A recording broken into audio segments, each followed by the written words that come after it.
प्रिय आत्मन मुनींद्र के प्रणाम। आज का विषय रहेगा ध्यान।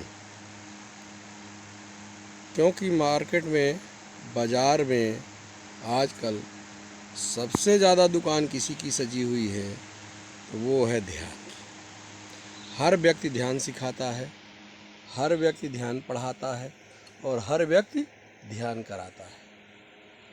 योग में जिन चीज़ों का होना चाहिए, आंतरिक एवं बाह्य, जो 3 और 5 हैं, उनको ना सीख करके हर व्यक्ति सिर्फ ध्यान कराता है। उसको लगता है किसी तरह आंख बंद कर लेना ही ध्यान है। हर व्यक्ति ध्यान कर रहा है, हर वक्त व्यक्ति ध्यान की फायदे गिना रहा है कि ध्यान करने से आपको शांति मिलेगी, सुख मिलेगा मानसिक। ध्यान में हम अपनी बात कहते हैं, ये तो बाजार की बात हुई थी। ध्यान अष्टांग योग महर्षि पतंजलि द्वारा कहा गया है। उसमें से अष्टांग योग में से 7वां स्तंभ है। आप सभी जानते हैं, कई बार हम धारणा तक आए हैं तो बताते गए हैं कि पहले 4 बाह्य योग हैं।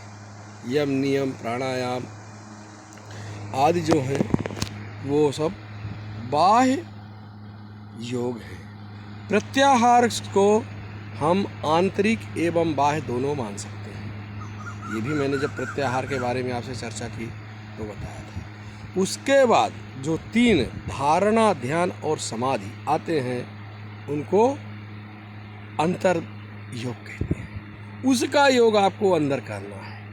उनका जो क्रिया का, उनके जो प्रत्यय का स्थापन होना है, क्रिया का अधिग्रहण होना है, अधिघटन होना है, वह आपके मन के भीतर घटित होना है। पर मैं कल पढ़ रहा था, निर्वीज समाधि में धारणा, ध्यान और समाधि, सभी समाधि को भी बाह्य कहा गया है।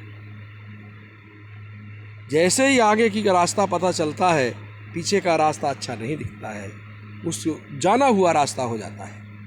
उसी तरह निर्वीज समाधि में धारणा, ध्यान और समाधि दोनों को भी बाह्य कहा गया है, अंतर नहीं कहा गया है। पर वो परम अवस्था है सभी समाधि, निर्वीज समाधि। उसमें अभी जब बोलेंगे तब होगा। अभी तो सभी समाधि के हिसाब से धारणा, ध्यान और समाधि मन के, शरीर के अंदर घटते हैं। एक मित्र ने बहुत बढ़िया उदाहरण दिया धारणा, ध्यान और समाधि का। बिल्कुल बढ़िया और सरल उदाहरण, मन बहुत अच्छा हो गया। ध्यान कैसे करते हैं, धारणा कैसे करते हैं, समाधि कैसे करते हैं, प्रत्याहार कैसे करते हैं, ये कभी मेरे विषय नहीं रहे। संक्षेप में वो क्या है मैं ये बताता हूँ। कैसे करने, दुकान लगी हुई है, सब बताते रहते हैं, ये करो, ये करो, ये करो, ये गोली खाओ, वो गोली खाओ। किसी ने गोली में ठीक हो जाओगे, नहीं तो मर जाओगे। अब बात आती है, एक फौजी एक बंदूक लेके रास्ते में या मोर्चे में बैठ जाता है। वह पहले अपनी बंदूक को बराबर अच्छी, फर्म, स्थिर मिट्टी पे टिकाता है, फिर बंदूक को देखता है और निशाना लगाता है। योग की भाषा में, योग की सबसे बड़ी अच्छी व्याख्या किसने की है? व्यास मुनि ने किया है, व्यास भाष्य में। सामान्यतः लोग नहीं पढ़ते हैं, यदि आप पढ़ेंगे तो उसमें सबसे बढ़िया भाष्य मिलेगा, उनने जो व्याख्या की है। तो हम सैनिक का उदाहरण आपको दे रहे थे। एक सैनिक क्या करता है, पहले एक फर्म जगह खोजता है, एक स्थिर जगह खोजता है जिसमें बंदूक को टिका ले। वह स्थिर जगह धारणा है। पिछली बार मैंने आपको बताया है कि धारणा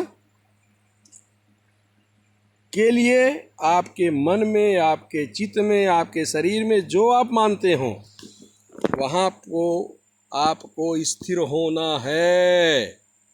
वह लेवल स्थिर होना चाहिए। यदि वो स्थिर नहीं है तो धारणा नहीं लगी। धारणा ध्यान नहीं है। नाक बंद करना, आंख बंद करना धारणा नहीं है।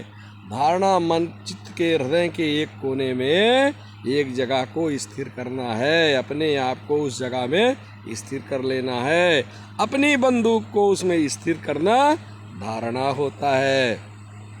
अब जगह स्थिर हो गई, हमने बंदूक को स्थिर किया और निशाने की तरफ देखा। निशाना हमारा समाधि है, पर जैसे ही हमको निशाना दिखता है तो हम साधन क्या है? समाधि पहुंचने का ध्यान। हम उस समाधि में एकाग्र अपने आप को बंदूक में स्थिर करते हैं और सिर्फ उसी तरफ देखते रहते हैं। उसी तरह ध्यान होता है अपने चैतन्य स्वरूप का दर्शन, अपने चैतन्य स्वरूप में स्थित होना, अपने आप को अपने चैतन्य स्वरूप में देखना और बाह्य आडंबर जितने भी हैं चीज़ धीरे धीरे सातों को करते हुए, छह को परफॉर्म करते हुए योगों को अपने आप में स्थिर होना ही ध्यान है।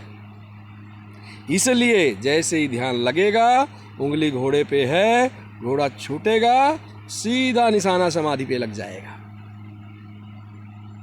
तो ध्यान का जो ड्यूरेशन है, काल है, उस काल में आपको अपने आप को स्थिर करना है। किसमें? अपने आप में। कोई कहता है भ्रू मध्य में स्थिर करो, कोई कहता है हृदय में स्थिर करो, कोई कहता है कहीं लगाओ, कोई कहता है कहीं लगाओ। जहाँ लगे आपसे वहाँ लगाना, पर निशाना बराबर लगाना। निशाना अपने आप पे लगाना और फिर देखना कि ध्यान क्या होता है। इन सब चीज़ों का उदाहरण आपको अपने आप में खुद करना पड़ेगा, कोई दूसरा नहीं करेगा। आज बस इतना ही। आज के प्रणाम। यदि संस्कृत, हाँ, यदि आपको संस्कृत पढ़ना है तो लघु सिद्धांत कौमुदी में संस्कृत के व्याकरण जरूर पढ़िएगा। बहुत सुंदर हैं और संस्कृत बहुत सरल हो जाती है। कौन सी चीज़ का क्या अर्थ है, क्या अनर्थ है, ये उसमें बहुत पता चल जाता है। एक छोटी सी कहानी है, 1 मिनट की होगी, वही बता दूँ। एक राजा अपनी पत्नियों के साथ, महारानियों के साथ जल क्रीड़ा कर रहे थे। उनने क्या कहा जल क्रीड़ा में? माँ उदकम मोदकम हनति, माँ उदकम हनति, मुझे मोदक से मारो। और रानियां गईं और उसको लड्डू ले आई और उसको मारने लगी। राजा बोला ये क्या है? मैंने तो बोला है माँ उदकम हनति। माँ का आ और रू मिलके आद गुणा गुण हो गया और गुण होके ओ बन के मोदक बन गया।